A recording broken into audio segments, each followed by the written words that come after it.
Você quer filmar? É da aula. Já da aula. Fala aí. A pergunta é como é que a gente, na tua opinião, a gente deve trocar esse conceito do universo assim feito de planeta, cometa, isso aí, por um universo feito de campo. Por exemplo, se você ainda conseguisse fazer no Rio Sul ter uma namorada. Como é? Se você no Rio, fosse no Rio Sul, eu? Ainda conseguisse alguém olhar. Você já viu a propaganda do Tio Suquita? E daí? Aí vocês eram muito novos, uns 15 anos atrás, saiu uma propaganda de um velho que nem eu, que era metido a garotão. Então ele ia sempre nas festinhas, assim, pegava a maior garota, aí a garota falava, oi tio, o cara caía na real. Então eu vou no Rio Sul pegar uma namorada, não quero ser chamado de Tio Suquita, né? Vamos dizer o cara todo articulado, mas na hora a garota chamava ele de velho. Usando a mecânica quântica é sempre uma probabilidade, né? Fala aí, eu não sou então, Tio Suquita. Então, se você conseguisse uma namorada... Mas essa propaganda, pega no YouTube essa propaganda, ela foi proibida. Para você entender que aqui tem Tio Suquita, né, os dois aqui. Porque essa propaganda foi até proibida porque ela começou a agredir a terceira idade, aí teve uma opção de manifestação, era contra os direitos da terceira idade, aí começaram a chamar de melhor idade por causa disso. Foi uma confusão por causa da propaganda, mas era uma propaganda muito bem feita. O cara, ele se metia, né, quando ele pensava, ele estava com a gata na mão, o cara botava ele no lugar dele, assim, oi tio, a bênção, coisa desse tipo, assim, o cara pode, todo produzido. Então, valeu, eu sou um Tio Suquita que vai ao Rio Sul buscar uma namorada. Minha mulher não vê esses filmes, graças a Deus. Volto à mecânica quântica, sempre tem probabilidade. Daí você levaria ela para ver o mar, a lua em Copacabana? Ou se eu fosse no Rio Sul pegar uma namorada, o universo que seria mostrar para ela, era abrir um livro e mostrar os campos? Eu ia na Saraiva ou eu ia na L. Louis, né? Onde foi? Na boutique ou na livraria, isso? Ou no mar? Ia mostrar o mar, a lua lá, o universo do mar, a lua, ou você ia mostrar um universo de campo? Então tá, o que você faria? Você que fica na lata aí, o que você faz? Que é o desejo mais íntimo. Essa pergunta tu pode responder. O pior para responder essa pergunta é eu sou casado, né? Fala você. Eu acho que você mostra o que você gosta. Então você vai mostrar o que você gosta. Então você ignora a mulher, tá? O negócio aí, tá? Respondido. Não, tudo bem, é uma postura, ué. Você mostra o que você gosta. Vai falar com ela sobre black holes, Shell. Não, beleza, a gente Shell. não gosta só de uma coisa. Gente, então... veja um campo, uma representação. Olha que linda essa equação. Mostra isso aqui. Olha, querido, olha a harmonia do universo aqui. Olha que beleza, né? Tá bom. Sheldon, você é Sheldon. Você, 1-0 pro Sheldon, você. Sheldon 2. Cara, você não é todo douto, né? E a namorada é aquela menina que vende pizza. Você? Você tentaria achar algo comum. Algo em comum, então tá legal. Então já não é mais tão Sheldon, é o indiano. Não sei. Você, bom, vocês dois são suspeitos. Gostam das mesmas coisas. Tanto é que estão aqui sábado de manhã. Você aí, ó. Pera, Vitor Oleiro. Mesmo que ele, algo comum. Algo em comum. Não, mas é uma fugir a pergunta, pô. Não. Algo em comum. Ou o universo é feito de campos ou de mar. Você sabe se ele falaria com ela sobre isso? Olhar a natureza por meio de campos? Não, meio você de está planetas. mostrando para nós aí na aula que o universo só tem fio, não tem mar, céu, Entendi. só tem campo. Mas daí, bom, essa é a crença, só tem campo. Mas daí você arranjou uma namorada onde você vai ter que mostrar um íntimo, uma coisa sutil. Daí você vai dizer para ela, pô, que belo mar, que bela coisa, ou que belo campo. Que campo. Se você aprendeu bem a tua aula... Partículas virtuais, vocês estão vendo um bóson aqui. Está flutuando no ar, para que maravilha. Um mar de elétrons e pósitrons. Não, né? essa é a questão até que ponto os físicos fazem teorias e se convencem sim ou não, entendeu? Guilherme. Também com o pessoal aí no meio tempo. Arranjaria uma física. Quer namorar uma mulher da... Você, Léo. Arranjar uma da área. De repente uma bióloga que vai entender. Você é lá com aquelas montanhas da PUC, lá com vocês dois aí. Estão aí com Lá só tem as moças da psicologia bonitas, né? Olha o machismo. Se vocês disserem isso que vocês estão fazendo, elas mandam Moças da fora para vocês psicologia. na hora. Tem homens Sim, também, sim. né? E aí, Luizão? Luiz é poeta. Luiz eu quero ouvir. Conversar numa pracinha, tranquilo. Lá em Paraibuna. Uma Uma palavra sério aí também, que é todo alternativo aí. Hã? Você nem sabe a pergunta qual é. Agora tá querendo fazer, se você arranjasse uma namorada no Rio Sul, você ia mostrar para ela a natureza tal qual ela é, ou ia mostrar uma natureza toda em termos de campo? Segunda aula que você aprendeu do José. Se você gostou da aula tanto do José, você diz, não, agora não tem mais. Pedro Igor. Eu começar mostrando o mar, né? A luz. Foi se desenvolvendo, né? A gente ia... Vai do concreto ao abstrato. Né? Depois chega aos... você vai do concreto ao abstrato. Não do abstrato ao concreto, né? Porque geralmente quando a gente começa a pegar a garota, a gente começa pelo abstrato, né? O cara se apresenta como poeta, depois o cara se mostra libertino, né? Então, você faz o contrário, você começa do concreto e vai para o abstrato, né? O que você falaria, assim, se você quisesse impressionar uma garota, assim, mandar até esse script lá pro feedback? O que o Sheldon pode fazer para impressionar uma garota no primeiro encontro no shopping center lá de Los Angeles, né? Cara, ele vai mostrar para ela, olha, estou vendo uma coisa linda, olha, estou vendo uma flutuação quântica fantástica. Porra, saiu um boson de Higgs agora, mas já se aniquilou, né, cara? Poxa, você transformou em uma interagiu com o fundo, cara, olha que... Então o cara vai começar a ter uma visão do quê? Das flutuações do quarto, né? Acho que isso aí poderia ser uma alegoria que você está falando. Vou impressionar uma garota, vamos falar das flutuações do quarto? São mensagens, assim, é bonito, você pode fazer uma fantasia, cria até uma religião, né? Igreja da flutuação do vácuo, né? Dá até adepto, né? Igreja dos últimos dias. Não se esqueça que você pode perder a garota também. sem dúvida. Bom, então, essas brincadeiras são boas para a gente concretizar bem o conceito de campo, né? Então, o campo é uma visão de natureza. Você pode olhar a natureza só pelas partículas. Agora, será que se a gente olhar a natureza só pelas partículas, a gente fica numa visão muito assim, só concreta? Preciso do campo para quê? Para abstrair, né? Segundo a visão de Dirac, né? Quem todo mundo aí que já leu aquele paper de 39 dele, da relação entre matemática e física, né? No momentinho lá ele diz, o bacana da natureza é que a natureza aceita as leis da matemática. A natureza, nós teríamos um grande problema se a natureza não aceitasse a matemática. Mas a grande sorte de nós, né, que fazemos pesquisa fundamental, segundo ele diz no paper, é que a natureza, ela se enquadra dentro de uma visão. A natureza, ela gosta de ter a sua visão matemática. Então você consegue matematizar a natureza porque ela deixa, segundo Dirac no paper dele, né? Naquele paper dele da relação entre física e matemática. Então, se a natureza ela é intrinsecamente, né, ligada à matemática, por isso que a matemática dá certo, na física, segundo ele. Então, a visão de campo, ela entra nesse sentido, né? A natureza, ela naturalmente... Agora, claro, não vou transformar aquele burro cara de cão ali num campo, né? Mas a gente pode, microscopicamente, uma natureza mais microscópica, você consegue abstrair completamente da noção de partícula e desmembrar a partícula ou desnaturalizar a partícula num campo. Uma partícula deixa de existir, o que eu tenho é o campo, e a partícula vai ser uma manifestação desse campo. Com isso, você ganha uma visão maior da natureza. Você não está olhando a partícula como partícula, a partícula já é uma manifestação de algo mais fundamental, que é o campo. O campo é o objeto fundamental. E esse campo pode se manifestar sob a forma de partícula em certas situações, em outras situações não, em outras situações ele é campo. É o problema da dualidade. A partícula, uma hora ela é partícula, outra hora ela é onda. E a radiação, uma hora é onda, outra hora é partícula. Então, essa noção de campo, ela vem bem dentro desse cenário, assim, dessa visão de dualidade, né? Porque ela é mais geral, o campo é geral. Aí ele pode ser partícula ou campo, ele responde por tudo. Então, se a gente quisesse desconstruir a natureza, a gente pode olhar, né? Quer dizer, imaginar se a gente não visse as pessoas, se a gente visse os campos, se eu olhasse para o Pedro Igor e ele fosse campos em flutuação, campos oscilantes, ele seria um conjunto de ondas.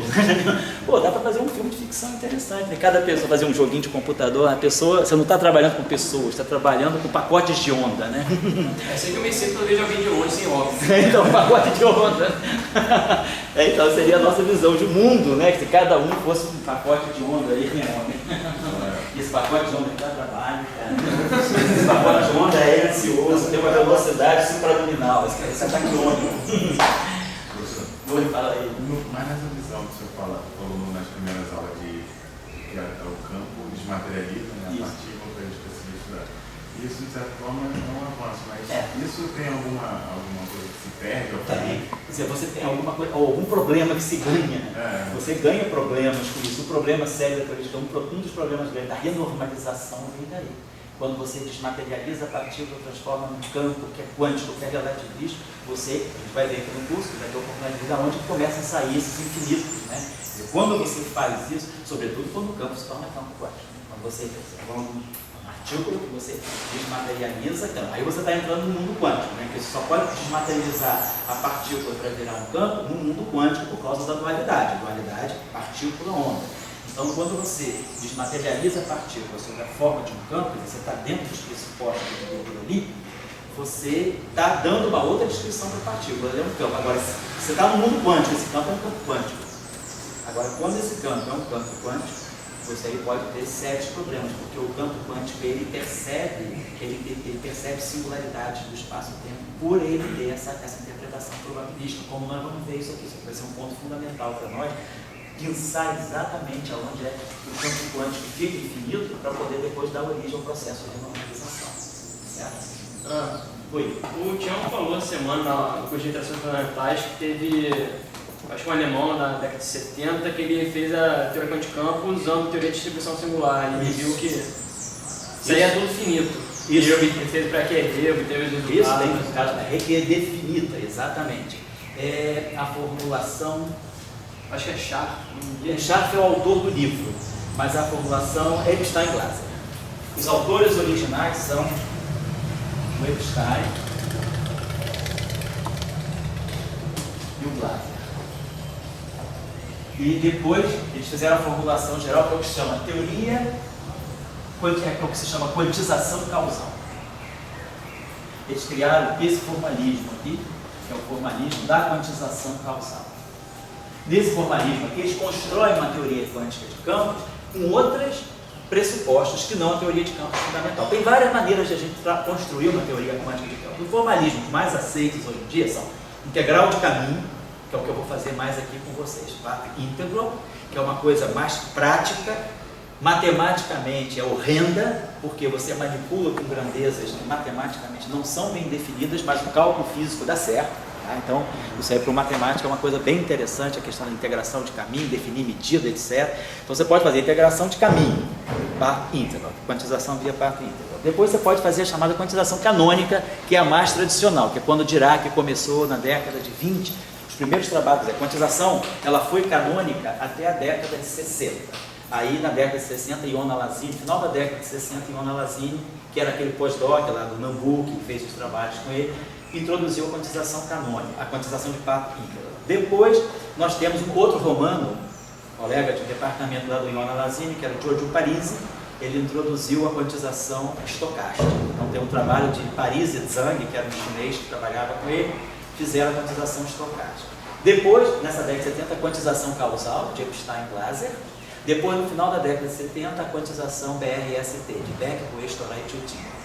Então, tem vários métodos de quantização na base. A quantização causal de Epstein e Glaser é uma quantização que resolve, em parte, o problema dos infinitos, porque eles dão prescrições que vão bypassar o problema dos infinitos que nós vamos ver aqui no curso. Eu não vou falar sobre isso, mas eu posso dar referência.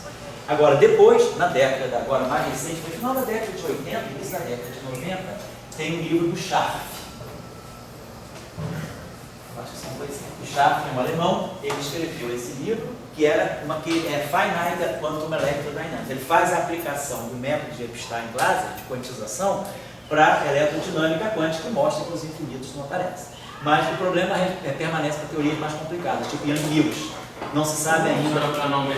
Não abeliano, gravitação, por exemplo, Epstein-Glaser não resolveu o problema dos infinitos na gravitação quântica. Então, é um método de quantização muito bom, mas que tem também suas limitações. Tá? Então, se vocês quiserem ler alguma coisa, os trabalhos do originais são Epstein-Glaser.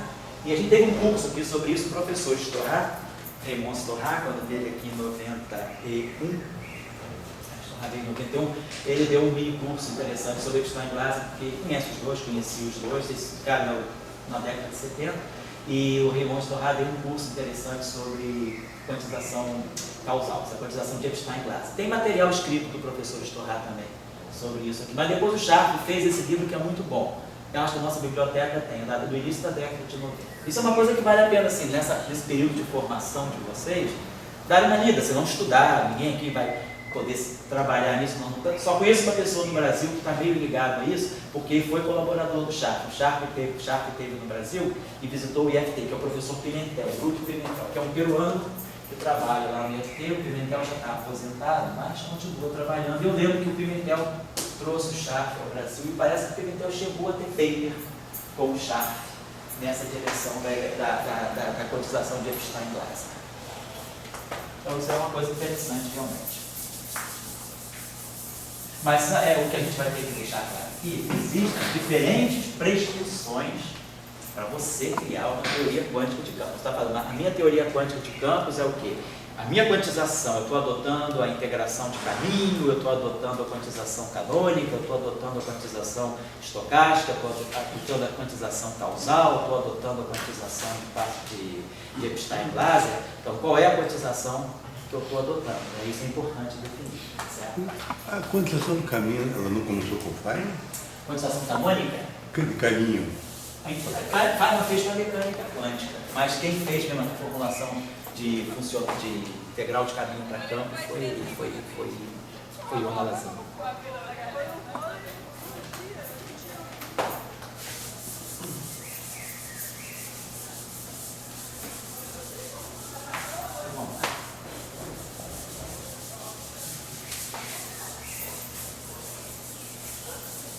A quantização de BRS também, aqui no Brasil, por exemplo, o grupo da UERJ lá, Sorella, os colaboradores dele, e Piguet e Viçosa. Então o Piguet trabalhou com o Storrat há bastante tempo, o Sorella trabalhou com o Piguet. Então eles trabalham bastante na direção da quantização da BRST. Então a quantização do Beck, o Storrat e o Tim. É um método de quantização mais algébrica, uma quantização mais algébrica, chamado métodos algébricos de quantização. Então tem várias abordagens, né, para a gente entender a quantização. Nós vamos trabalhar aqui na que eu acho que é o mais intuitiva, que é a integral de caminho.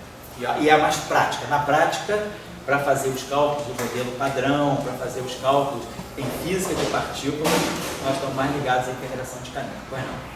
Cília, volta à questão do conceito de campo. Você acha que o conceito de campo, ele nasceu, amadureceu no século XIX devido à lei de Navier-Stokes e a lei de Maxwell? Ou ele foi uma consequência da invariância da luz? Não, eu acho que ele já vinha do Faraday, né? Eu acho que assim, aquela ideia de quando se escreveu as equações de Maxwell, já se tinha assim, um DNA bem definido do conceito de campo, né? Eu acho que o conceito da invariância da luz simplesmente se tornou um must.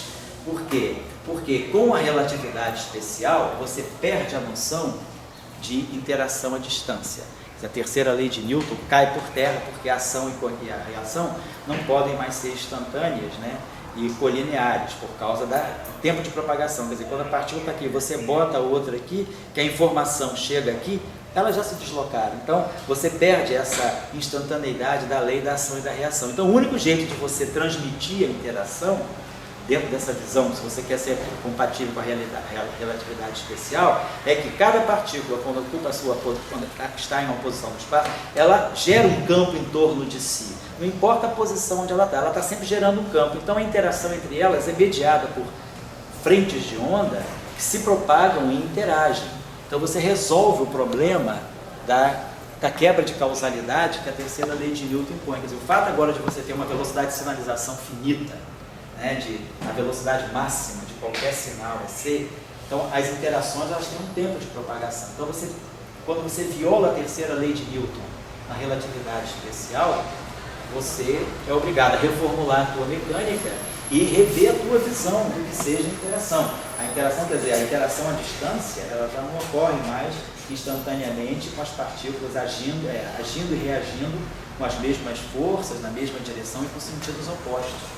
Você perde isso. Então, a melhor maneira é você pensar que a partícula está aqui, a outra partícula está aqui, ambas geram campos e a interação entre elas é feita pela interação dos campos, elas produzem perturbações no espaço, essas perturbações se propagam, e aí você sai da noção de força, você perde a noção de força e passa para a noção de interação.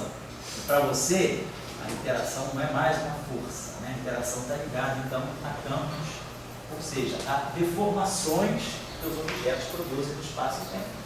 E essas deformações se propagam sob a forma de ondas, e aí você não tem nenhum problema, porque as ondas têm uma velocidade de propagação, então a interação ela já não é mais instantânea, e você não precisa mais se preocupar com a terceira lei de Newton, porque os campos já dão conta disso. Então eu diria que é uma questão que se tornou muito importante, sobretudo depois do advento da relatividade especial. Aí não dá para você descrever as interações, mas quiser, não dá. A melhor maneira é por campo, você não dá mais para compatibilizar com a terceira lei de Newton.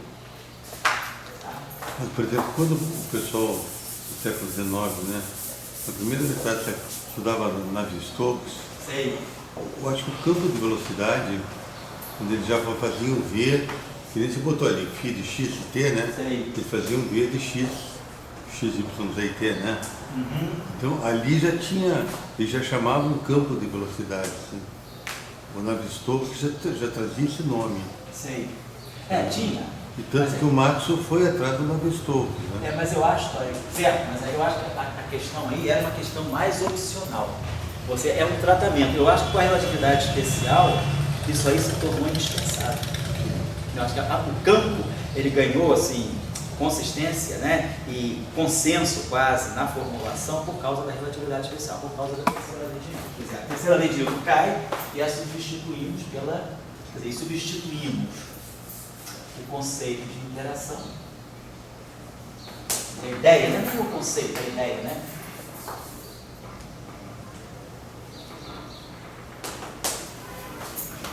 De interação.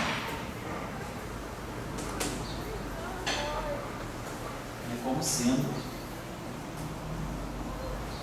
um processo. Eu tinha curiosidade de saber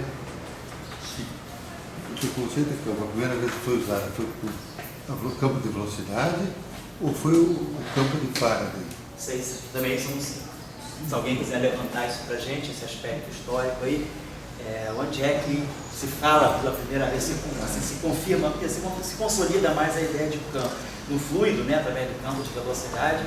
Pelo que eu já li, mas aí também eu li literatura muito assim, centrada numa área, que é o eletromagnetismo, sempre se fala muito de Faraday, como quase que o precursor da ideia de campo, mas eu não sei se corresponde na realidade. Quem estuda filosofia da ciência, talvez, deva ter algum tratado sobre a adoção, né, progressiva do conceito de campo na física. Mas eu sei que o momento crucial é a relatividade especial. Você chegou a conhecer o Dumpty, né, que é? Não, eu nunca fui aqui. O Dumpty é o departamento de Física Matemática. Física Matemática, lá onde está o Hopps e tudo, né? E o Dumpty é uma casa velha, é um lugar velho, é único para chuva. As salas que tinha lá eram únicas, assim. Bom, mas eu só estou falando isso por quê? Porque o Dumpty vem da história do Navier-Stokes. Sei. Quem fundou o Dumpty foi a mecânica dos fluidos. Certo, sei, entendi. Então, pode ser que o conceito de campo já viesse também. E eles têm a mecânica dos fluidos, uma coisa assim... Campo de pressão, campo de velocidade, campo de densidade, pode ser. Eu não sei, realmente eu não sei. Até gostaria de aprender. Se alguém puder fazer um levantamento assim meio, né, assim, cronológico, né? Ninguém sabe quando foi feita a lei da Navier-Stokes? Não, tem sempre, está nos livros, tem. Se você pegar um livro aí de teorias não lineares, você acha Navier-Stokes, você faz. Você vai estar no Wikipedia. Mas o pessoal trabalhou com campos de fluidos muito antes de eletromagnetismo. Pois é, exatamente. Pode ser que a coisa tenha saído realmente daí. E depois Faraday, né, importou alguma coisa. Pode ser. Eu sei essa história, para mim está particionada, não sei a origem dessa história. Mas para mim, o que eu sempre assim, entendi como importante, me ensinaram e eu compreendi que era importante, era compreender que o conceito de campo ele entra no momento em que a terceira lei de Newton, que é a ação à distância, né? Essa coisa de ação à distância perde sentido. Você tem que pensar sempre que são frentes de onda que propagam a interação. E aí a noção de campo mediador é fundamental.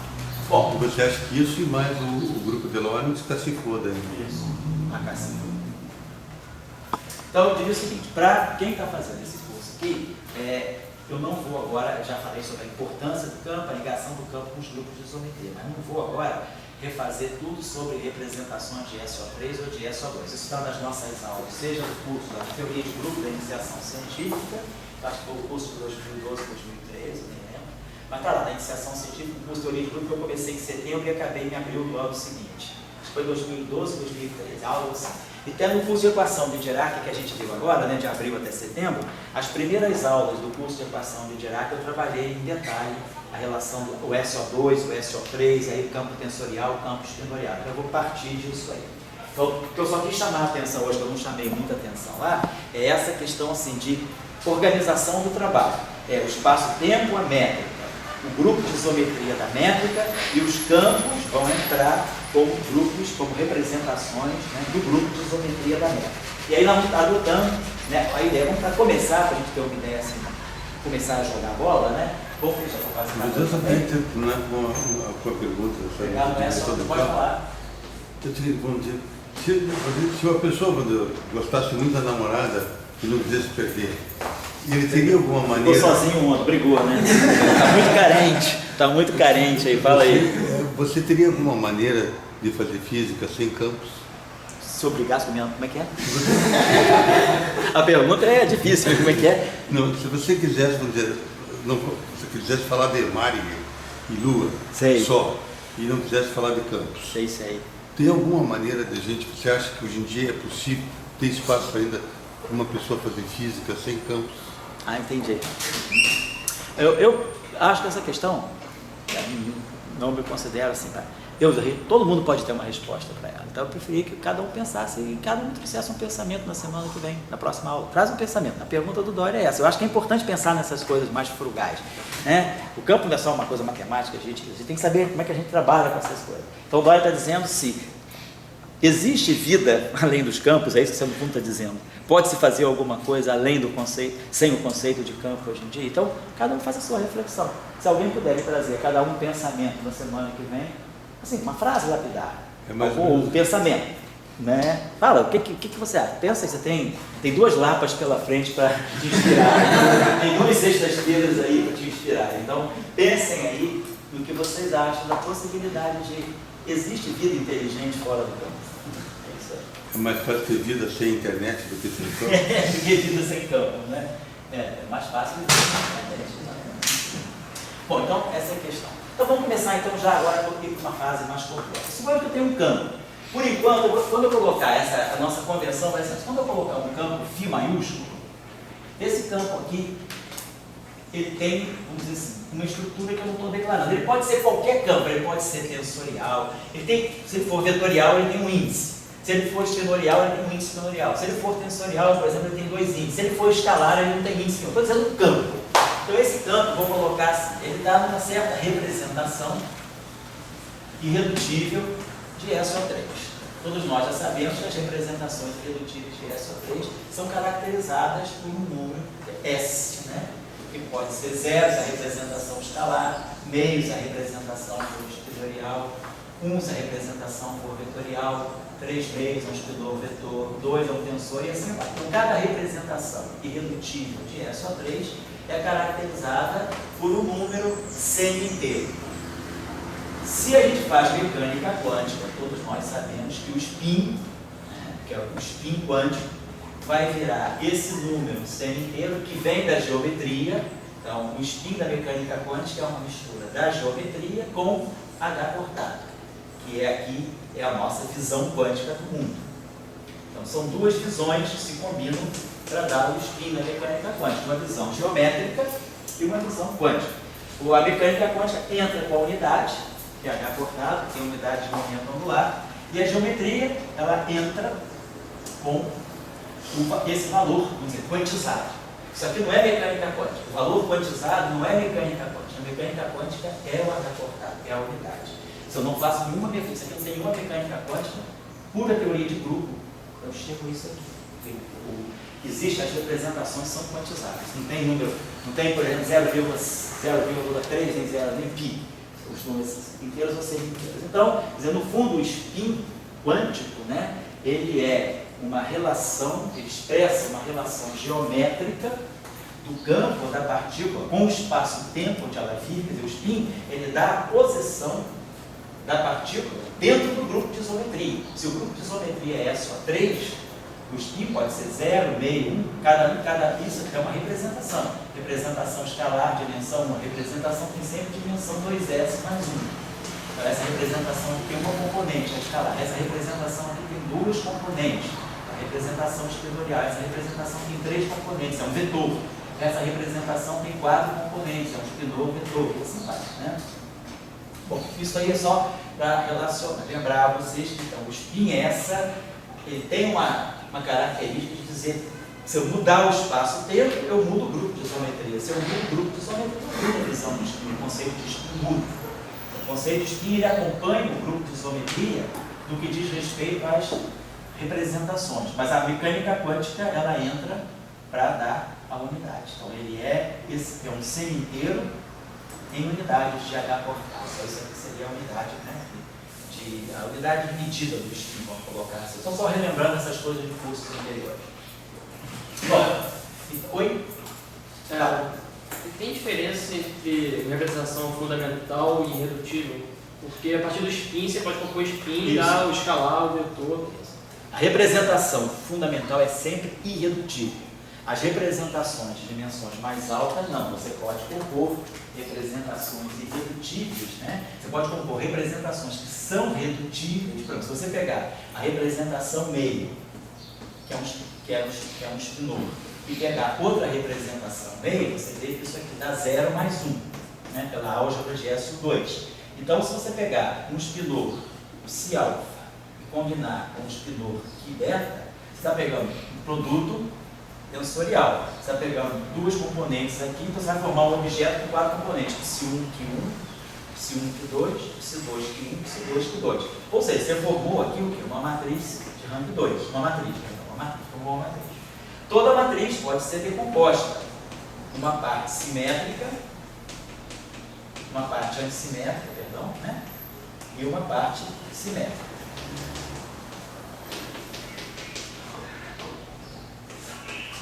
Absorver e subtrair a mesma quantidade. Isso aqui é uma matriz antissimétrica 2 por 2. Isso aqui é uma matriz simétrica 2 por 2. Então, uma matriz antissimétrica 2 por 2, a matriz antissimétrica 2 por 2, a matriz antissimétrica 2 por 2 mais geral que eu posso escrever é isso aqui. E a matriz simétrica mais geral que eu posso escrever 2 por 2 é isso aqui. Alfa, beta, beta, gama.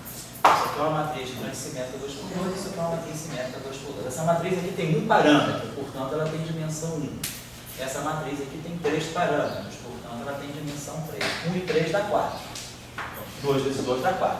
2 dimensões daqui com 2 dimensões daqui dá 4. Então, o que eu falei, o que a gente está dizendo é o seguinte: se eu pegar essa representação psi alfa meta, essa representação ela pertence a esse objeto aqui, a esse produto tensorial de representações, mas eu decomponho isso aqui num escalar, que é essa representação, mais um vetor. Isso aqui tem 3 componentes, então em 3 dimensões isso é equivalente a um vetor. Isso aqui mais um vetor, representação. Então isso aqui é uma representação redutível, que é decomposta nessa representação irredutível, mas essa representação irredutível. Então a representação fundamental ela vai ser sempre redutível, porque ela não pode ser escrita a partir de nenhuma outra, porque ela é a fundamental, ela é a mais básica de todas. Mas quando você compõe representações, o que você vai obter são representações redutíveis, que aí você vai expressar como uma combinação de outras combinações irredutíveis. Tá? Essa é a praxe da teoria de grupo. Tá? Para cada grupo de isometria, você vai fazer esse tipo de tarefa. Tá bom? Então, faz a tarefa. Tá? Então, a gente está colocando, vamos colocar um campo genérico. Pode ser escalar, pode ser espinorial, pode ser tensor, não importa. É um campo escalar, um campo genérico. Então, a ideia da teoria clássica, então, é que esse campo está representando ou o conjunto de campos, se for um campo vetorial, né? Eu preciso, às vezes, não só do valor do campo, mas eu preciso de uma noção de direção. Esse campo, em cada posição do espaço, tem uma orientação. Então, o campo ele pode ter, é o que a gente chama de graus de liberdade internos, né? Ele pode definir orientações também, se ele for vetorial, se for tensorial, se for espinorial. Mas o que eu estou querendo chamar a atenção para o campo é o caráter, né, dele descrever uma coordenada agora. Em vez de trabalhar como em mecânica de partículas, a gente tem as coordenadas da partícula como função do tempo. Agora, numa teoria de campos, nós temos as coordenadas do meu sistema são as componentes de um campo. E claro, o campo agora vai depender de t e de x, porque ele é uma função que se espalha, né? Que se difunde pelo espaço e pelo tempo, através do espaço e através do tempo e do espaço. Então, isso aqui é a minha noção de campo. Então, o meu campo, ele pode ter... Então, da mesma forma como a partícula, que é fundamental na mecânica, é a gente tirar as derivadas temporais, aí a gente chega ao conceito de velocidade, ao conceito de aceleração, para aqui em geral, né, a derivada máxima que a gente tem é o que dá a aceleração. Aqui nos campos a gente vai ter a mesma coisa. Meu campo ele vai ter uma velocidade no sentido temporal. Eu medi a taxa de variação do campo do tempo. Eu fixo a coordenada espacial. Então, eu fixo um ponto no espaço e vejo naquele ponto, à medida que o tempo passa, como é que o valor do campo nesse ponto vai mudando. Então, eu estou medindo a parte de velocidade propriamente dita. Mas agora, o meu campo, ele também pode ter, se ele for um vetor escalar, eu posso tirar o gradiente do meu campo. Se o meu campo for um vetor, eu posso tirar, por exemplo, a divergência do meu campo, ou posso tirar o rotacional do meu campo. Se o meu campo for um escritor, também posso tirar derivada espacial, gradiente do meu campo, não importa. Então eu posso, ou seja, o que a gente está dizendo é que agora a gente pode tirar derivadas espaciais do campo. Então eu posso tirar derivadas em relação à coordenada x, y, designada dessa forma, do campo. Então, isso aqui vai fazer o papel daquilo que seria, né? A velocidade do campo no sentido estrito temporal, e quanto o campo varia, né, ao longo do espaço. A variação do campo é a variação espacial do campo. Aí, claro, se o campo for um campo vetorial, eu preciso saber a variação no sentido longitudinal, no sentido transversal, e a rotacional, gradiente, divergente, etc. Depois a gente pode até também chegar, claro, nas derivadas segundas, né? O campo, algo seria derivado na coordenada I, derivado na coordenada J, o campo. E assim vai. Então a gente vai agora começar o campo, né? E a gente sabe da formulação lagrangiana da mecânica, que é o que a gente usa, o que é importante para a gente é definir, formalizar, né, a evolução dinâmica de um sistema através da noção daquilo que a gente chama lá na mecânica clássica, né, na mecânica analítica do lagrangiano. Quer dizer, a função lagrangiana ela é uma função das coordenadas generalizadas, a função das coordenadas, é uma função das velocidades. E pode ser uma função do tempo, né? Também, e aí, em geral, escreve uma ação, e essa ação vai ser, a gente define essa ação em tempos, né? Em um certo intervalo de tempo. E essa ação é uma ação, e na verdade é um funcional desses objetos, mas a gente define desse objeto aqui que é a ação. Então, essa aqui é o que a gente faz na mecânica clássica usual, usa o princípio, a gente parte do pressuposto que a derivada, que a gente quer que o lagrangiano dependa só das velocidades, não dependa das acelerações, porque a lei de Newton é F igual a ma. Então, o que eu tenho, em geral, a gente não tem forças que dependam da aceleração, a gente tem forças que dependem da velocidade. A força não depende da aceleração. Segundo Newton, a força é uma medida da aceleração. Então, na mecânica clássica usual, a gente faz uma formulação lagrangiana com derivadas primeiro. Nada me impede de colocar também sistemas em que o lagrangiano dependa da derivada segunda, como é o caso, por exemplo, da discussão de Abraham-Lorentz, da força de reação, a chamada radiação Becker-Yarch, radiação de volta. Eu boto uma partícula carregada no campo eletromagnético. Então, um campo eletromagnético. Aí o campo eletromagnético, claro, acelera essa partícula. Essa partícula vai ter uma aceleração devido à força eletromagnética. Mas ao ela ser acelerada, ela irradia. Quando ela irradia, ela gera um campo. Segundo o eletromagnetismo, partículas aceleradas geram um campo de radiação. O campo de radiação dela se soma ao campo de fundo. E aí eu tenho um campo total. E ela interage com esse campo total. Então a partícula ela cria um campo e ela depois interage com o próprio campo que ela criou. É o que a gente chama de reação de volta, reação de Becker-Yarch, né? Então, isso aí é um problema foi um problema complicado na relatividade. E dá origem, né, a uma equação de movimento que depende de terceira derivada no tempo. Né? Então, isso aí abriu a discussão. Então, eu posso ter um lagrangiano que dependa de derivadas segundas, porque se depende de derivadas segundas, a equação de movimento vai depender de derivada terceira. Então, eu tenho um problema agora em que não é mais NA, é N a ponto. O problema depende da derivada temporal da aceleração. É o problema da chamada back reaction, ou a força de Abraham-Lorentz. Não é o que nós estamos contemplando aqui, nós estamos excluindo essa possibilidade. Essa possibilidade é a possibilidade mais comum ligada à mecânica newtoniana, em que a gente tem que a força está ligada com a aceleração. Então a força ela pode depender da posição, da velocidade, do tempo, mas ela é medida pela aceleração. A força não depende da aceleração. A força é linear na aceleração, segundo Newton. Então, esse é o formalismo lagrangiano usual que a gente usa para partículas. Agora, a gente vai para campo. Só que o meu campo agora depende de t e x. Então, não tem mais só a coordenada t. Tem que a coordenada. O meu campo, a evolução dele não é só a evolução do tempo. Ele também depende das coordenadas espaciais. Então, a nossa noção agora, deixa eu apagar isso aqui, é na hora de definir, né? A nossa ideia vai ser sempre definir uma ação. Mas aí a ação agora não vai ser só a integração do tempo. As coordenadas independentes do problema agora, as coordenadas que substituem. O problema da mecânica, no fundo, é um problema unidimensional. Tudo depende só de t. Agora não, tudo depende de t e das coordenadas espaciais. Então, para definir a ação, eu integro todo o espaço-tempo. Eu tenho aqui um elemento de volume no setor espacial também. Então, antes, né, a minha ação era o quê? Era a integral de dt do lagrangiano, da função lagrangiana. Agora, isso aqui vai fazer o papel do lagrangiano. Então, o que a gente tem aqui agora, para ter aqui, o lagrangiano é o quê? O lagrangiano é energia, lagrangiano é energia, né? T menos V, energia potencial, energia cinética, vezes tempo, que é a ação. Então, a ação tem dimensão de energia vezes tempo. Está na mecânica quântica, né? O H cortado, justamente, ele tem dimensão de ação. Então, esse objeto aqui tem dimensão de energia vezes tempo. Aqui já está o tempo, então isso tudo aqui tem que ter dimensão de energia. Então, quem tem dimensão de energia, então isso tudo aqui vai fazer o papel do lagrangiano. Alguma coisa por unidade de volume que tem que dar energia. Então, aqui a gente introduz a noção da densidade de lagrangiano.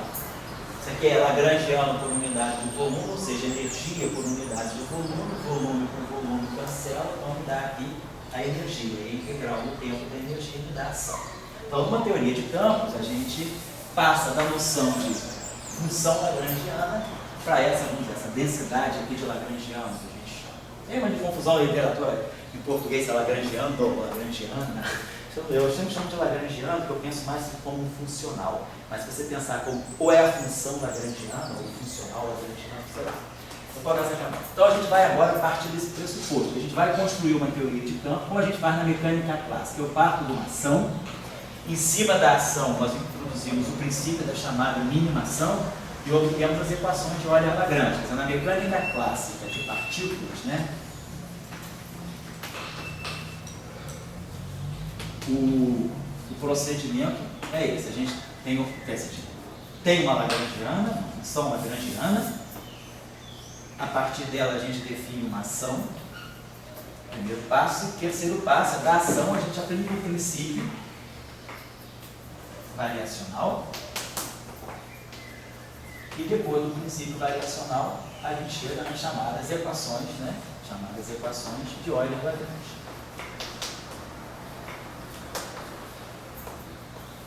Eu só estou passando os passos essenciais. E aí as equações de Euler-Lagrange, elas têm essa forma: derivada temporal, da derivada do lagrangiano em relação à velocidade generalizada, vamos chamar de x de ponto, menos L, xi, igual a zero.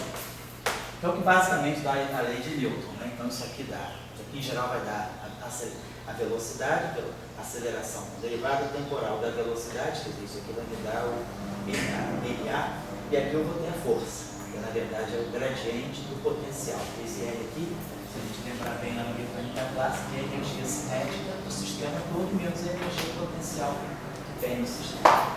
Bom, então isso aí é o procedimento usual da mecânica clássica. Então vamos fazer agora a mesma coisa. A gente agora está trabalhando com campos, então as nossas coordenadas não são mais coordenadas multiformes, né? Coordenadas discretas de partículas isoladas do sistema. O meu sistema é um todo, é um contínuo. Então eu tenho um campo para descrever o contínuo. Esse campo agora depende de t e de x, então a minha ação agora ela tem que envolver essas duas integrais aqui para poder, né, reproduzir o conceito de uma lagrangiana normal. Então isso aqui é energia vezes tempo, isso aqui é energia vezes tempo. Mas agora, como eu tenho que integrar em d3x, que eu vou colocar aqui alguma coisa que seja energia por unidade de volume. Então a gente trabalha agora com o que a gente chama de densidade de lagrangiana. E a densidade de lagrangiana ela vai fazer o papel do lagrangiano. Ela vai expressar a energia que os campos têm. O campo tem energia cinética, então, claro, em geral, eu posso pensar, o campo tem derivada temporal. Então, isso aqui está medido de uma certa maneira a velocidade do campo. Então, se eu pegar a velocidade ao quadrado, isso aqui no fundo está fazendo um papel. Na mecânica clássica é o velocidade vezes velocidade, é o x ponto vezes x ponto. Então, isso aqui faz o papel de uma densidade de energia cinética, alguma coisa que está medindo só a variação do campo no tempo. Depois eu posso ter uma outra contribuição de energia, que é a energia que vem do gradiente do campo. Eu posso, por exemplo, ter derivadas espaciais do campo. Isso aqui também, o campo varia no espaço. Então eu tenho uma energia devido a uma espécie de uma densidade de gradiente, de energia do gradiente. Aqui é a densidade de energia mesmo devido à variação temporal, que é devido à variação espacial. E também posso ter termos de potencial, energia. O que é o potencial? O potencial é uma coisa que depende só das coordenadas, não depende da velocidade. Eu posso ter potências de campo, por exemplo. Como eu tenho x2 no potencial harmônico, como eu tenho x2 e x4 no potencial anarmônico, ou como eu tenho 1 sobre x no potencial coulombiano. Quer dizer, o que a gente espera do potencial é que seja algo que só dependa das coordenadas, não dependa das velocidades. Então é o que está acontecendo aqui. Eu vou pegar potências do campo. Isso aqui vai me representar uma espécie de uma energia potencial associada aos campos. Então, basicamente, a gente vai pensar que a densidade de lagrangiano ela vai ser função dos campos, né, por causa das energias potenciais, por exemplo. Ela pode ser depois função das derivadas dos campos, das velocidades propriamente ditas e das derivadas espaciais, dos gradientes dos campos. Agora, como na mecânica clássica, isso pode ser função também das coordenadas, do próprio t e do próprio x. Na mecânica clássica, eu poderia ter um lagrangiano que depende explicitamente de t. Aí todo mundo lembra da mecânica clássica. Se o lagrangiano não depende explicitamente de t, meu sistema é isolado, tem conservação de energia. Mas uma dependência explícita em t está mostrando que o meu sistema depende explicitamente do tempo, porque ele deve estar interagindo com alguma fonte externa, não deve estar havendo troca de energia. Aqui é a mesma coisa, vamos deixar em princípio essa dependência, o lagrangiano pode depender explicitamente de t e de x, e depois nós vamos ver que a não dependência explícita em t e de x vai nos levar a leis de conservação. Aqui vai sair a lei de conservação por translação espacial, que é a conservação da energia, e aqui vai sair a lei de conservação por translações espaciais, que é a conservação do momento. Depois nós vamos estudar as simetrias, né? Que significa se o lagrangiano não depender explicitamente do tempo, não depender explicitamente de x. O que a gente espera é que o lagrangiano dependa dos campos e das suas derivadas. Outra possibilidade que tem também, né? E hoje em dia isso aí foi uma área de trabalho rica na década de 70, 80, que agora, vez por outra, também vem à tona, que é a possibilidade do lagrangiano também depender de derivadas mais altas. Então, meu lagrangiano pode depender dos campos, em geral, das derivadas primeiras dos campos, as derivadas espaciais, pode depender das derivadas segundas dos campos também, por exemplo, algo desse tipo. E claro, não tem dependência de t nem x, poderia ter um lagrangiano desse modo, que é mais geral do que esse. Então esse lagrangiano é o que nós normalmente chamamos de um sistema cuja dinâmica depende de derivadas superiores. Quer dizer, aqui a gente teria só derivadas temporais, derivadas primeiras, então aqui é só a velocidade. Então isso aqui eu estou bem dentro do paradigma newtoniano, que a energia do sistema depende das velocidades e das posições, não depende das acelerações. Aqui eu teria uma função de energia que vai estar dependendo da aceleração do tempo, vamos dizer, das derivadas segundas espaciais. Então isso aqui já é um passo além, que é mais fácil a gente visualizar no campo do que na partícula. Isso aí vai ter significado depois na hora que a gente for olhar as chamadas relações de dispersão. Então isso aqui seria a possibilidade de nós termos um sistema, né, descrito por campos, e esses campos são governados por termos de derivadas superiores. Quando a gente fala de higher derivatives, derivadas mais altas, né, se vocês olharem, virem na literatura, né, qualquer referência a higher derivative theory, né, ou higher derivatives em geral, é porque você tem um lagrangiano que agora não depende só das derivadas primeiras do campo, mas pode depender de derivadas segundas, derivadas terceiras e assim vai. Essa questão pode ter problemas sérios. A questão de você introduzir termos de mais altas derivadas pode, depois nós vamos ver, pode introduzir na teoria modos taquiônicos, pode introduzir a quebra de causalidade. Então, quando você introduz termos com derivadas mais altas no lagrangiano, a gente corre o risco de ter sérios problemas de interpretação.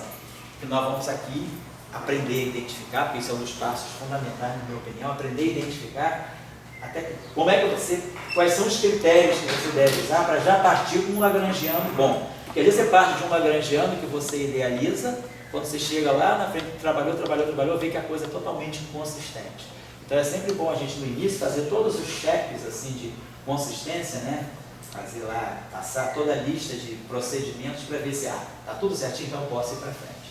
Então nós vamos ver aqui quais são os cuidados que a gente deve ter quando a gente propõe ou quando a gente tem que estudar um fenômeno cuja dinâmica depende de derivadas superiores, por exemplo. Então essa seria, no caso da momento, seria a organização. Nós vamos partir disso na próxima aula. Para nós, uma ação, em termos de campos clássicos, é essa integral dessa chamada densidade de lagrangiano.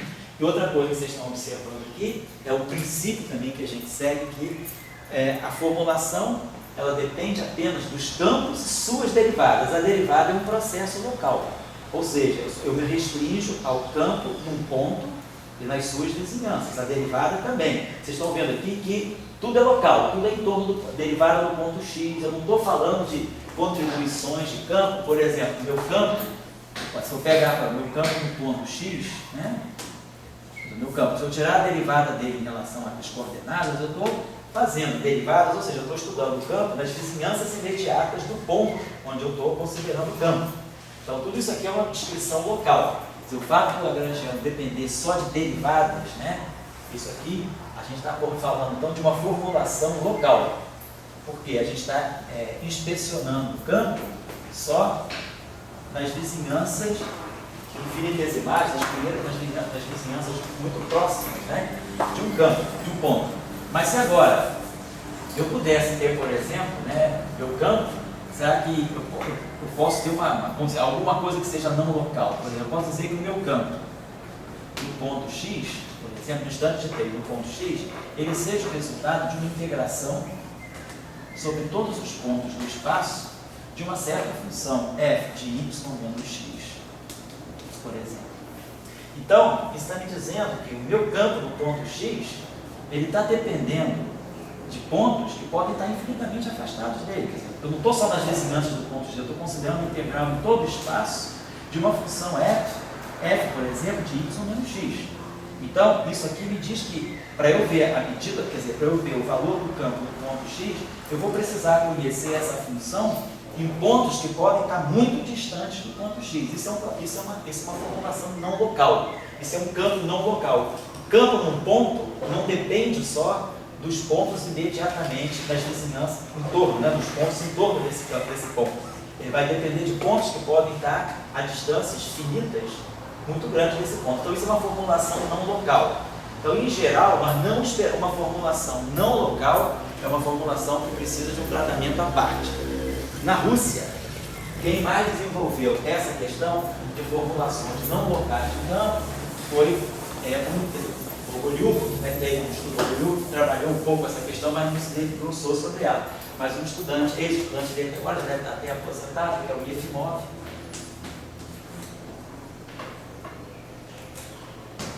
Yefimov, que foi da escola do Goryukov, Quem da filho? Yefimov? Quem? Yefimov? Confirmou. Que eu saiba assim, ele está muito velhinho. Quando eu fui numa escola de verão, em 1981, lá na Romênia, ele deu umas aulas muito legais. Ele era um cara muito engraçado, mas um russo bem camponês, bem grosso, sabe? Porra, toda hora qualquer coisa, falava, você obrigado. Tudo assim, um cara grosseiro, assim, sabe? Tipo vendedor de vodka, bochechudo, vermelho, parecia um lenhador. A impressão que eu tinha era um lenhador. Mas o cara tinha um conhecimento e intuição fantástica. As aulas dele eram muito bonitas, porque dava aula de física mesmo, e sabia uma grande matemática, mas ele usava mais o recurso da física do que o da matemática para dar aula. Yefimov, ele fez toda uma linha de construção das chamadas teorias de campo não locais. Então, se alguém, algum dia na vida, quiser, por alguma razão, se especializar, estudar um pouco não localidade, que também é importante, na teoria de cordas, por exemplo, você tem um setor não local na teoria de cordas, então, o Yefimov tem uma linha de trabalho, e a linha de trabalho dele foi muito forte, no final da década de 70 até meados da década de 80, sobre teoria de campo não locais. Ele é da escola do Bogulyubov. Então, é uma coisa interessante. Tem uma série de propriedades de teoria de campo que tem que ser bem compreendidas quando você fala de campos não locais. Vamos dizer assim, uma outra visão de teoria de campo que requer outro tipo de pensamento, uma matemática que é mais complicada, porque aí você não tem mais que resolver equações diferenciais parciais, você tem que resolver equações íntegro-diferenciais, então são equações muito mais complicadas, que envolvem derivadas integrais, são equações não lineares, acopladas, integrais com derivadas, ou seja, tudo que é de difícil está junto ali. Mas ele desenvolveu técnicas para tratar isso. Então, se alguém quiser algum tipo, alguma curiosidade, ou se precisar, por alguma força do trabalho, saber um pouco sobre teoria de campo não locais, vocês vão estar bebendo água na fonte. Você sabe mais ou menos a data? As datas aqui, pelo menos quando ele foi lá na Romênia, ele estava no auge da fama da não localidade. Mas eu diria que o forte do trabalho dele está localizado entre 74 e 85. Aqui você vai pegar a força criativa dele maior quando teve mais resultado.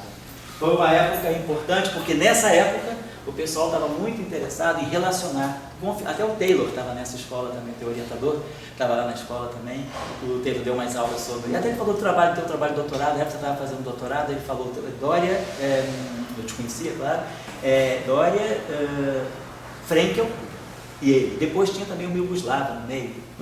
Angelka. Isso, ele fala, no grupo dele, ele falou do trabalho de vocês, e aí o professor Taylor estava lá, que é um cara da QCD, que ele trabalhava também com questão do confinamento, e o Yefimov estava na escola russa, dando a ideia do Yefimov nessa escola, ele estava tentando, isso vai ser importante para você, ele estava tentando ligar o confinamento com a não localidade. Ele achava que talvez a compreensão do fenômeno do confinamento dos quartos e dos globos devesse ficar mais natural numa teoria não local.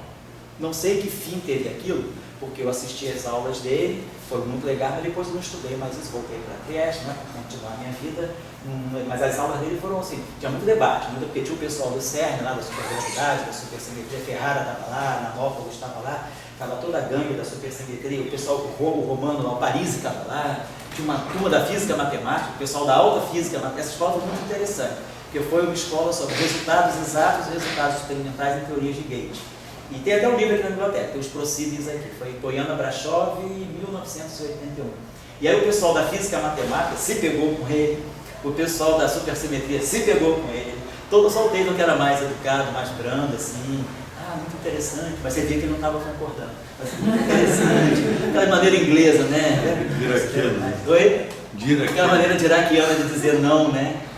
Mas era uma aula muito difícil, mas o pessoal da Cortina de Ferro, o pessoal da Bulgária, todo mundo em torno dele defendendo ele a unhas e dentes. Foi uma história interessante, ela mostrava bem que havia aquela Guerra Fria mesmo ainda, né? Os russos, tudo que se falava, tudo que os ocidentais traziam, os russos diziam que já sabiam, que alguém na Rússia já tinha feito. Então sempre o cara pensava que estava fazendo uma coisa, não, mas teve um russo lá que fez isso em 68, 60, foi uma história interessante, porque foi o encontro de dois mundos, e a Romênia era muito fechada nessa época, né? Ceausescu, lembra? Alta ditadura, né? Na época até para comprar pão tinha que pegar a senha, então era complicada a vida lá, mas era um regime muito fechado, então foi interessante porque era uma física que estava mais confinada e começou a interagir, teve uma interação legal com o pessoal do CERN, assim, foi um encontro bacana, porque tem um aspecto político legal também. Mas não, 74 você falou, isso aí tem algo, será que tem alguma... QCD. Tem alguma coisa a ver, mas assim, na localidade? 1952, David Bohm começou com Só mecânica quântica. falando Eu da não- versão local, 1952. Pode ser, mas eu te digo, francamente, eu não me lembro do IFMOB ter feito qualquer referência ao David Bohm. Não me lembro. Nunca Não, mais. mas pelo menos a ideia de não Não, localidade, claro, é ele isso. só trabalhar Isso. na teoria de De Broglie, em 1952 ele fez o paper dele. Isso, não, isso aí, a Então, formulação de alguns anos depois, é não a não localidade ele estava tentando trazer agora para os campos. que agora também tem quem está fazendo teoria quântica de campos baseada na mecânica quântica de Bohm. Então é uma outra coisa, você faz uma teoria quântica de campos em cima da mecânica quântica bohmiana, que é uma outra coisa. Mas não é exatamente o que esse modo fazia. Mas a ideia de não localidade é a mesma. É a mesma, ideia de não localidade. Que é uma ideia que foi muito criticada. Isso. E ainda é. Ainda é criticada. Pelo menos teoria quântica de campos, é muito difícil você ter uma teoria quântica de campos não local que seja aceita pelos campistas. Em geral, os campistas têm muita reserva a admitir um modelo de não localidade, porque você pode ter problema com causalidade, tem uma série de coisas, tem que ser muito bem cuidado, tem que ser uma teoria muito organizada. Mas o IFMOB não tinha lá, ele fazia uma teoria. Portanto, ele tinha pressuposto na formulação da teoria dele, que já garantiu certas interpretações que nas teorias quânticas de campo locais você não tem. A questão da renormalizabilidade, por exemplo, é uma questão muito crucial quando você está ligado quer dizer, a renormalizabilidade ela depende crucialmente da localidade. Numa teoria de campos não local, o processo de renormalização é muito mais arbitrário e complicado. Não é impossível, mas é muito mais complicado. Então as pessoas também preferem as teorias locais porque você tem menos problemas para introduzir a discussão da renormalizabilidade e também porque todos os cálculos de precisão feitos em teoria de campo têm dado resultados excelentes com teorias de campos locais, exceto a QCD, por causa da questão do confinamento. E aí, por isso, eles acharam, será que o confinamento está ligado à não localidade? E as teorias não locais talvez possam dar resultado melhor sobre o confinamento? Era um ponto. Outro ponto, será que o problema da QCD não está, porque o problema do confinamento pode ser um problema de longas distâncias, infravermelho, e a teoria local ela não contempla isso, você contempla uma teoria local e renormaliza a QCD só na região de pequenas distâncias, só para distâncias muito pequenas a teoria fica boa, para distâncias muito grandes a QCD é mal definida, a QCD é mal definida no setor infravermelho, que é longas distâncias e baixas frequências, né? Então tem uma série de discussões aí na QCD que deixam assim um pouco em aberto a gente talvez pensar numa física de interações forte com ligação com a não localidade. Mas aí a questão é interpretar corretamente a não localidade. Eu só assisti as aulas do IFMOB e não consegui as notas de aula que ele deixou, assim, lá em Trieste também no termo dos cursos teóricos, a gente não foi introduzido com essa noção de não localidade. Então, pode ser que tenha coisas interessantes que vale a pena ver. Você que está querendo olhar um pouco a discussão de confinamento, não custa nada passar um pouco por isso também para ver o aspecto do confinamento sobre várias óticas. Uma das óticas é a ótica da não localidade. Eu estou acabando agora, então, na aula, só para finalizar agora, na aula que vem nós vamos começar a partir daqui, que é mais geral do que isso, e vamos trabalhar nesse cenário aqui de derivadas mais altas. Se precisar, a gente particulariza. Esse caso aqui vai ser sempre um caso particular. Tá legal. Fala aí, Pai. O seguinte, só dando um pitaco nessa questão do confinamento e a QCD e essa questão do problema infravermelho. Então, como eu trabalhei lá roteiro essa questão infravermelho, eu nunca vi o roteiro, todo o pessoal ali colocar que, e foi provado lá, foi trabalhado, foi descoberta do infravermelho, né? Nunca nenhuma relação com o confinamento. Só que, eu estou querendo dizer isso porque havia na época muitos papers achando que quando mostrasse que a QCD tinha problema infravermelho, estaria aprovado o confinamento. Isso. Daí esse trabalho do Taylor justamente mostrou que a QCD tinha o problema do confinamento. Só altas energias que não tem problema infravermelho. Isso. Então, aí é ultravioleta, no setor ultravioleta não tem. Mas no infravermelho. Então isso salvou a QCD. Isso. Salvou a QCD. A Beta Flash salvou. Isso. Mas daí quando vai para as outras regiões, tem problema infravermelho. Bom, então está o confinamento. E daí, eu mais de uma vez perguntei, conversei com ele disse que não via relação nenhuma, só estou falando... Entre confinamento e setor infravermelho. E setor infravermelho, porque depois tem uma mística, Isso. inclusive o pessoal da UERJ usa essa mística, Isso. e isso não... Lá Quer dizer, só para colocar para o pessoal, quer dizer, uma teoria de campos. Os campos, eles são campos que oscilam, eles têm flutuação, eles têm frequência.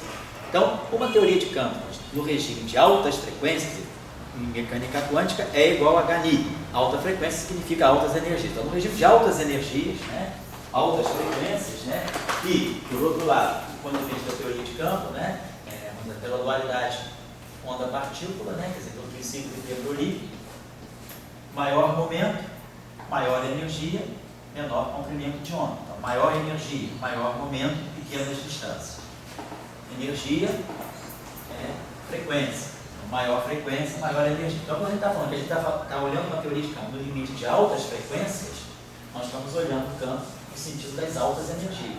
Altas energias, né? Energia PC, energia, alta energia, alto momento. Alto momento, pequeno comprimento de onda, pequena distância. Então, essa é quando a gente fala, eu estou olhando a teoria no setor das altas frequências ou das altas energias, no fundo eu estou analisando a teoria no regime de pequenas distâncias. Isso é o que a gente chama de regime ultravioleta. Alta frequência, alta energia, pequena distância.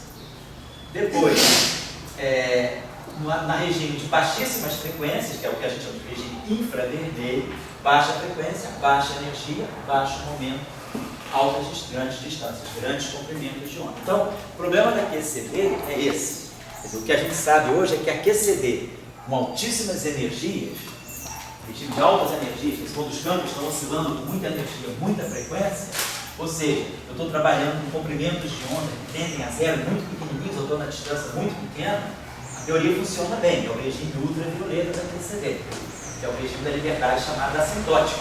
Mas quando eu estou na região de pequenas energias, pequenas frequências, pequenos momentos, grandes comprimentos de onda, eu estou na região infravermelha. E aí o que se associa é que o confinamento é um problema ligado ao infravermelho. Porque o confinamento, a energia deve aumentar com a distância. Então, se eu tenho muita distância, quer dizer, à medida que eu estou aumentando a distância, a interação aumenta. Então, o confinamento está ligado a você querer colocar o sistema, afastar um quarto do outro, distâncias muito grandes. Então, se a distância é muito grande,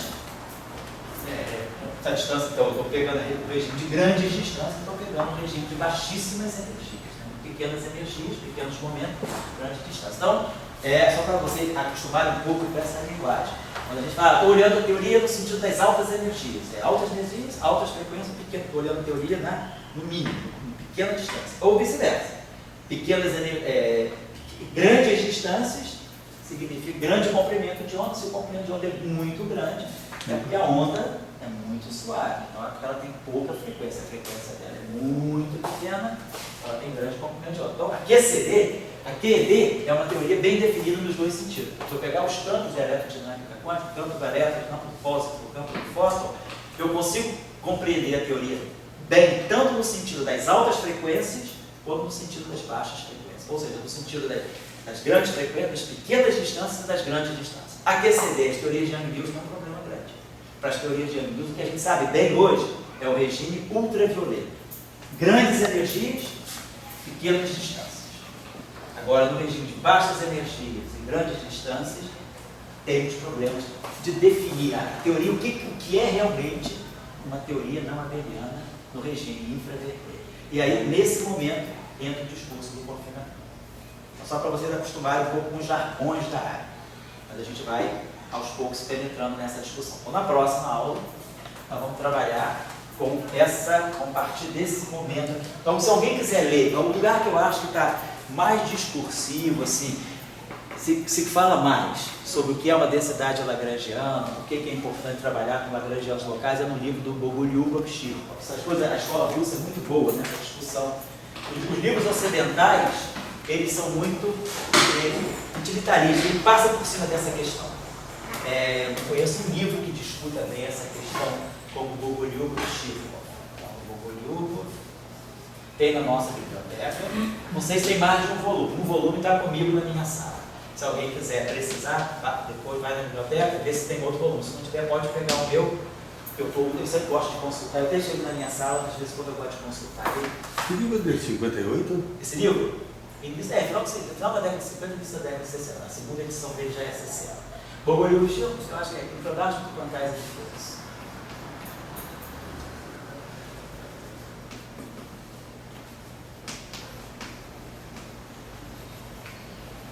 Capítulo 1 dele mesmo.